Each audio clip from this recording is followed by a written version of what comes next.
আপোনালোকক এটা নতুন ভিডিঅ' লৈ স্বাগতম জনাইছোঁ। আৰু মোৰ পিছফালে চাওক, এইটো একদম আগৰ দিনৰ ৰাজা মহাৰাজাৰ যিটো মহল বনায় সেই মহলৰ নিচিনাকৈ এই বস্তুটো বনাইছে। বৃহত্তম ৰঙামাটি গাঁওবাসী ৰাইজে মিলি এই ভেলাঘৰটো বনাইছে তাৰমানে মহলৰ আৰ্হিত।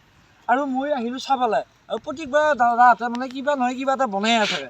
একবাৰ বনাইছে আৰু প্লেন, তাৰপিছত বনালে বাছ, আৰু এইবাৰ তিনিতলীয়া ঘৰ। এইটো চাওক কি ধুনীয়াকৈ বনাইছে। আৰু ইয়াৰ পৰিৱেশটো মই দেখাই দিম আপোনালোকক, ধুনীয়াকৈ চাওক।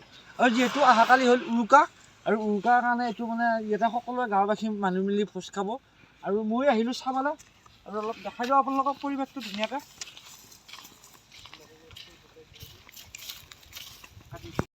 আৰু যাম এতিয়া ভিতৰলৈ, আপোনালোকক দেখাই থাকিম, চাই থাকক। এয়া তিনিতলীয়া ভেলাঘৰৰ প্ৰথম খুঁটিত উঠিলোঁ ষ্টেপত, আৰু যাই আছোঁ ওপৰলৈ, আৰু ক'ত কি বনাইছে ধুনীয়াকৈ দেখাম। আৰু দাদাহঁত আছে, দাদাহঁতে মানে এই বস্তুটো বনাইছে। আৰু দাদাহঁতৰ লগত পিছত কথা পাতিম, আমি এতিয়া ওপৰলৈকে যাম। আৰু এতিয়া যাম ভিতৰলৈ, একদম পুৰা দুৱাৰমুখেদি চাই থাকক ভিডিঅ'টো খালি।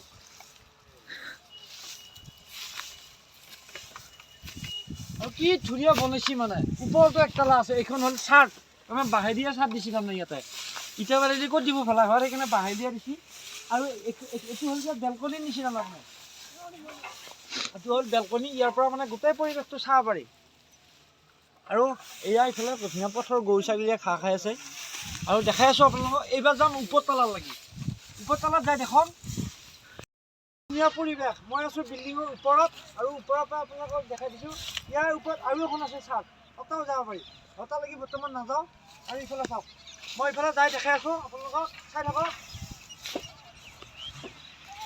আৰু এয়া একদম খুব ধুনীয়া। ইয়াতে আকৌ এইটো তাৰমানে কিবা এক্সট্ৰা ৰুম। এইটো ইয়াতে মানে ধৰ কিবা চাহ তাহ খোৱাৰ কাৰণে এইটো ৰুম। আৰু এইপিনে যাব পাৰি ধুনীয়াকৈ। আৰু চাওক কি ধুনীয়া পৰিৱেশ। আৰু যিজনে বনাইছে মানে তেওঁলোকক চেলুট দিব লাগিব, ইমান ধুনীয়াকৈ বনাইছে মানে। চাওকচোন বাৰু, একদম এয়া গেট চেট কি ধুনীয়া দিব। আৰু ওপৰৰ পৰা চালি মানে ইণ্ডিয়া গেটৰ মানে গেটটো ভাল লাগে।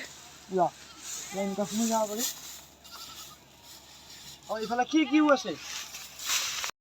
আপোনালোকক দেখালোঁ ভেলাঘৰ। আৰু যদি চাই ভাল পালে ভিডিঅ'টো লাইক কমেণ্ট কৰি দিব। আৰু যিহেতু অহাকালি উৰুকা, আৰু উৰুকাৰ সকলোকে শুভেচ্ছা জনালোঁ মাঘ বিহুৰ আগতীয়াকৈ। আৰু ভিডিঅ'টো ইমানতে সামৰিছোঁ। যদি চাই ভাল পালে লাইক কমেণ্ট কৰি দিব।